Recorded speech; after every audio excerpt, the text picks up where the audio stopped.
and next is a turbulent time of 1905. 1905 का एक जो है असंतोष का समय, असंतोष कैसे कि लोगों को कि जब क्रांति होती है, very first reason of the any revolution, any revolt is that people become dissatisfied. लोग जो हैं डिससेटिस्फाई हो जाते हैं। This was the main reason. और इस डिससेटिस्फेक्शन का क्या रीजन होता है, इस असंतोष का, इस टर्बुलेंट का क्या रीजन होता है? तो यहाँ भी 1905 की रशिया की, मैंने आपको बताया था कि रशिया की जो है रेवोल्यूशन को हम मेजरली 2 ईयर्स में पढ़ेंगे, 1905 एक 1917 में। तो 1905 की जो वेरी फर्स्ट रेवोल्यूशन थी रशिया की, उसमें क्या हुआ कि एक असंतोष का समय आया, the turbulent time 1905। What was the reason behind that?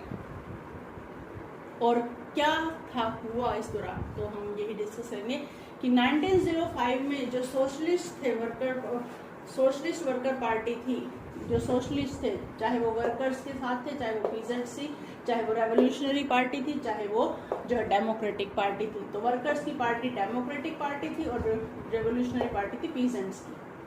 तो इस तरीके से ये दोनों ही जो है वो 1905 की क्रांति में मांग करने लगे कि constitution, they demand for the constitution, constitution होना चाहिए। जार जो है he should be work according to the constitution, उसको कॉन्स्टिट्यूशन के अकॉर्डिंग काम करना चाहिए, has to work according to the constitution. So they demand for the constitution, they demand and they were supported by the nationalist. जो देश में nationalist थे ना, राष्ट्रवादी थे, जैसे मैंने आपको बताया था, there were different ideologies like radicals, like liberals. तो इन्हीं को मिलाकर नेशनलिस्ट जो है वो उन्होंने इनको सपोर्ट किया।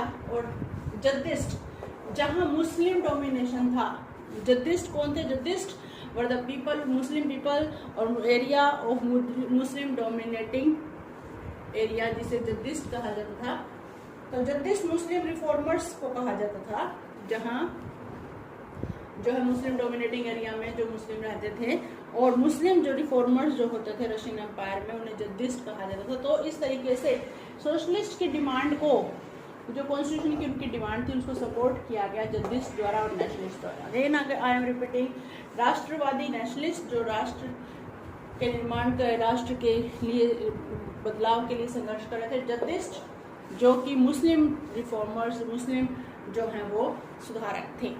तो इस तरीके से they were demanding. At the same time 1905 की क्रांति से पहले 1904 का जो समय था, बैड ईयर माना जाता था, क्योंकि प्राइस बहुत तेजी से बढ़ गए थे। The price of the goods that increase very rapidly, but the real wages क्या होते हैं?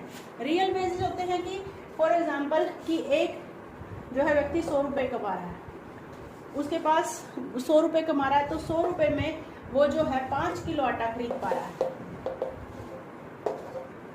और 5, तो इस तरह से 1 किलो आटे की कीमत क्या हुई?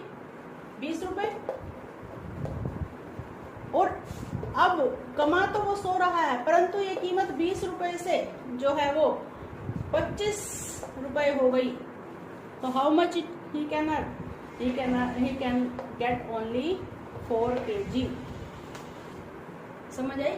तो उसकी वेजेस तो बढ़े नहीं, बट उसकी परचेजिंग कैपेसिटी घट गई, उसकी खरीदने की ताकत घट गई। That is called real wages, इसे रियल वेजेस कहा जाता है। तो 1904 में क्या हुआ? 1904 में what happened? That was a year, bad year, because price was very high, price rise very high, and because of that high price the real wages of workers were not increasingly, and एक ऐसी condition आई, एक dramatic condition आई कि एक factory के worker को factory law of iron worker factory के एक worker को निकाल दिया गया और इस तरीके से डिसमिस कर दिया गया। पहले ही उनके वेजेस जो हैं वो नहीं बढ़ रहे थे और प्राइस बढ़ रहे थे, they were dissatisfied, and the dismissal of the worker that called for industrial action. इससे एक इंडस्ट्रियल एक्शन की जो है वो एक चेतावनी हो गई कि अब समय आ गया है कि इंडस्ट्रियल एक्शन की जरूरत है, एक कदम उठाने की जरूरत है। वर्कर्स को अपने लिए अब लड़ने की जरूरत है। तो नेक्स्ट डे ही क्या हुआ कि at the very next day workers they came to know now the time has right, अब समय आ चुका है। Now they have to work, what they have to work, they have to work for themselves, उन्हें अपने लिए काम करना पड़ेगा। अब उन्होंने नेक्स्ट डे ही जो है वो अपना एक संगठन बुलाया और 1 लाख के आसपास, 1,10,000 के आसपास जो है वर्कर्स इकट्ठे हो गए। तो इस तरीके से वर्कर्स ने सेंट पेट्रोग्राद में स्ट्राइक, पीटर्सबर्ग जो था पेट्रोग्राद जिसे बाद में कहा गया, उन्होंने स्ट्राइक कर दी और स्ट्राइक कर दी। What was their demand? Demand for the reduction in the working days. अब वर्कर्स की मेजर डिमांड्स क्या थी कि reduction in the working days, working days कम किए जाएं और increase in wages, increase in wages, in wages को बढ़ाया जाए, काम के घंटे कम किए जाएं और वेजेस बढ़ाए जाएं और उनकी वर्किंग कंडीशन को भी, ऑल्सो देयर वर्किंग कंडीशन, जिस हालात में वो काम कर रहे हैं, जिस तरीके की ना हवा है ना पानी है, उनकी वर्किंग कंडीशन भी सुधारनी होंगी। सो near about 1,10,000 workers get together and they called a strike in Petersburg. And what they demand? They demand for the reduction of working hours, जो उनसे ज़्यादा घंटे काम कराया जाता है, इन वर्किंग आवर्स को कम किया जाए, उनकी तनख्वाह बढ़ाई जाए। They have to increase their wages and working conditions should be improved. So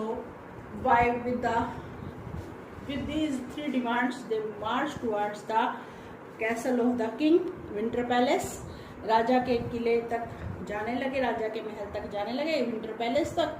and the leader of that was Father Gapon. Leader of this march was Father Gapon. Father Gapon इस march का leader था, जो कि एक church का पादरी था। और उस तरीके से जो है वो winter palace was the name of the king palace. And वो जा रहे थे तो राजा की पुलिस ने, कोसाक्स ने, सीक्रेट पुलिस ने उन पर आक्रमण कर दिया और 100 वर्कर मारे गए, 300 वर्कर जो है वो घायल हो गए। इस इंसिडेंट को क्या कहा जाता है? Bloody Sunday. क्या कहा जाता है? Bloody Sunday, because and that was the day of Sunday.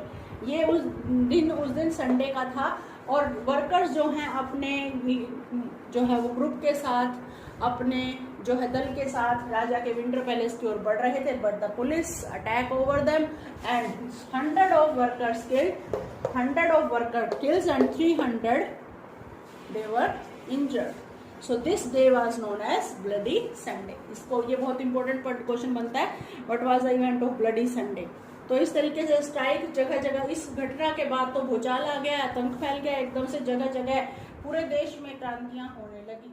और इस तरीके से reading of the chapter turbulent time. Turbulent time में हम डिस्कस कर चुके हैं Russia was an autocracy. Russia में जो है ऑटोक्रेसी रूल था और यूरोपियन रूलर्स जो थे उस समय they unlike this different type of ideologies, और जार जो है वो किसी तरह की पार्लियामेंट्री कंट्रोल को नहीं मानना चाहता था। He was not in favour of that and the different ideologies like social democratics and socialist revolutionaries, they were supported, as I told you, by the nationalist and the Jadist. Jadist were the social reformer in Muslim class. So that in 1905 this was the bad one time, and Russian worker the price of goods were rose. मैंने आपको बताया था कि चीज़ों के price, कीमतें बढ़ गई थी और उनके रियल वेजेस 20% घट गए थे।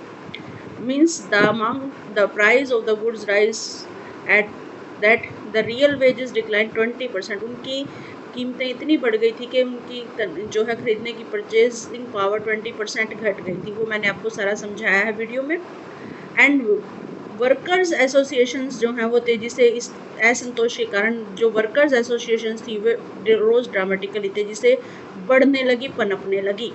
और इसके बाद जो मेंबर्स ऑफ असेंबली था रशियन वर्कर थे, 4 मेंबर्स ऑफ रशियन असेंबली थे, रशियन वर्कर्स पार्टी के, Russian assembly of Russian workers के पार्टी के मेंबर्स थे, यूनियन के मेंबर्स थे, they were dismissed which have been formed in 1904 में जो ये worker assembly of Russian worker बनी थी उनको डिसमिस कर दिया गया। कहाँ?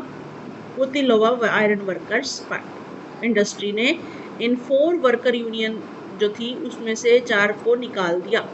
सो there was a call for industrial action. अब समय आ गया था कुछ ना कुछ कदम उठाने का और इस तरीके से 1,10,000 के आसपास 1,10,000 worker they came in the St. Petersburg and they went on strike.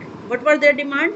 As I told you, to reduction in the working days to 8 hours. 15 hours वो काम करते थे, 8 hours में उनको घटाने के लिए कहा गया और वेजेस को भी बढ़ाने के लिए कहा गया। उसके बाद ब्लडी संडे का इवेंट हम डिस्कस कर चुके हैं कि फादर गैपन की जो है वो लीडरशिप में वो विंटर पैलेस की तरफ बढ़ रहे थे and the police and Cossacks attack over them and over that 100 workers were killed and 300 wounded. 300 घायल हो गए और 100 वर्कर्स मारे गए। इस इंसिडेंट को क्या कहा जाता है? Bloody Sunday. इस इंसिडेंट को क्या कहता है? Bloody Sunday.